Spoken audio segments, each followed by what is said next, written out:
രോഗങ്ങളും നീ മാറ്റണേ അല്ലാ, സങ്കടങ്ങളെ മാറ്റണേ അല്ലാ. അല്ലാഹുവേ, ഞങ്ങളുടെ മക്കളെന്ന് പറഞ്ഞാൽ നീ ഞങ്ങൾക്ക് തന്ന അനുഗ്രഹമാണ് റബ്ബേ, നീ ഞങ്ങൾക്ക് തന്ന അനുഗ്രഹമാണ് റബ്ബേ. അല്ലാഹുവേ, ഞങ്ങളുടെ അരിമസന്താനങ്ങൾക്ക് സങ്കടങ്ങൾ കൊടുക്കല്ലേ അല്ലാ.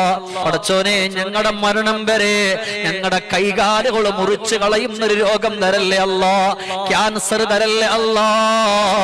അല്ലാഹുവേ, അറ്റാക്ക് തരല്ലേ അല്ലാ. പടച്ചവനെ, ഞങ്ങളുടെ കുടുംബത്തിൽപ്പെട്ട പലരും, എന്റെ കുടുംബത്തിൽപ്പെട്ട പലരും അല്ലാഹുവേ വിട പറഞ്ഞ് പച്ച മണ്ണിലാ റബ്ബേ. അല്ലാ, അവരുടെയൊക്കെ കബറിടങ്ങൾ സ്വർഗത്തിന്റെ പൂങ്കാവനമാക്കണം റബ്ബേ. കണ്ണെത്താത്ത ദൂരത്തോളം വിശാലമാക്കണേ അല്ലാ. അല്ലാഹുവേ, ഞങ്ങൾക്ക് അവരെ ഓർക്കാൻ പറ്റുന്നൊരു സമയം ഈ ഒരു സമയമാണ് അല്ലാ.